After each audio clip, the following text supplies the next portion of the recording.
प्रशांत किशोर ने फिलहाल कोई सियासी पार्टी तश्कील न देने का ऐलान कर दिया है, लेकिन वो बिहार में सियासी बदलाव लाने के लिए अपने तौर पर कोशिश करते दिखाई दे रहे हैं। एक प्रेस कॉन्फ्रेंस से खिताब करते हुए प्रशांत किशोर ने कहा कि बिहार 30 साल के लालू और नीतीश कुमार राज के बाद भी पसमानदा है। तरक्की के मुख्तलिफ इशारों पर रियासत और दीगर रियासतों से पिछड़ा हुआ है। उन्होंने कहा कि रियासत को तरक्की की राह पर ले जाने और सियासी बदलाव लाने के लिए नई सोच और नई कोशिश की जरूरत है। प्रशांत किशोर ने कहा कि ये तब्दीली तन्हा नहीं लाई जा सकती, लोगों को अपने साथ जोड़ने के लिए प्रशांत किशोर ने 3000 किलोमीटर की पदयात्रा करने का भी ऐलान किया और ये यात्रा चंपारण से 2 अक्टूबर को शुरू होगी। पहले 15 साल जिस समय उनका राज रहा, उस समय सामाजिक न्याय की बात हुई।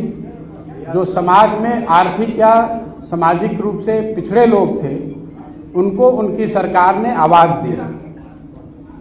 उसके बाद के 15 साल 2004 के बाद से जब नीतीश जी मुख्यमंत्री हैं, उनके और उनके समर्थकों का ऐसा मानना है कि उन्होंने आर्थिक विकास और दूसरे सामाजिक पहलुओं पर ध्यान दिया है और बिहार का विकास किया है।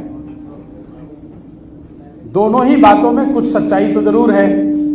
अगर आप इसको ऑब्जेक्टिवली देखेंगे तो जो लालू जी के रिजीम में हुआ या अभी जो नीतीश जी के रिजीम में हो रहा है, उसमें कुछ सच्चाई जरूर है और जो वो दावा कर रहे हैं।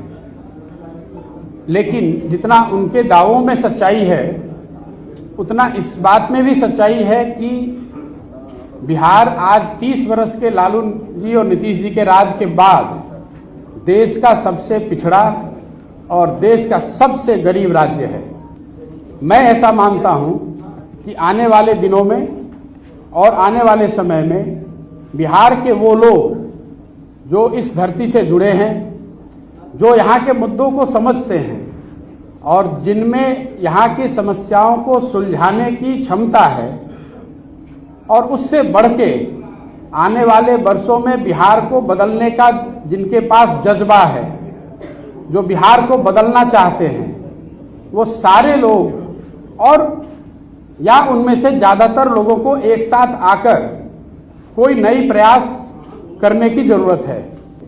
मैं मेरे साथियों के साथ पिछले 4-5 महीनों से हम लोगों ने करीब 17,500 ऐसे लोगों को चिन्हित किया है, उनसे संपर्क बनाया है कि करीब 90% लोग इस बात से पूरी तरह इत्तेफाक रखते हैं कि बिहार में एक सामूहिक नए सोच और नए प्रयास की जरूरत है।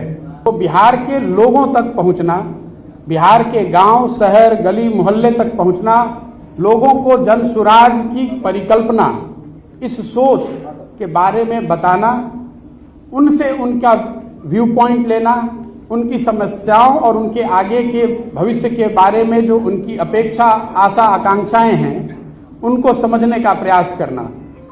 उसके लिए 2 अक्टूबर से मैं स्वयं पश्चिमी चंपारण गांधी आश्रम से 3000 किलोमीटर की पदयात्रा शुरू करूंगा। जब तक बिहार के सारे गांव, शहर, गली, मोहल्ले, जो जितने लोगों को व्यक्तिगत तौर पे पहुंचा जा सकता है, वो पूरा ना कर लिया जाए। हम लोग का अनुमान है कि 3000 किलोमीटर अगर हम जाते हैं तो उसमें ज्यादातर एरिया हम कवर कर पाएंगे।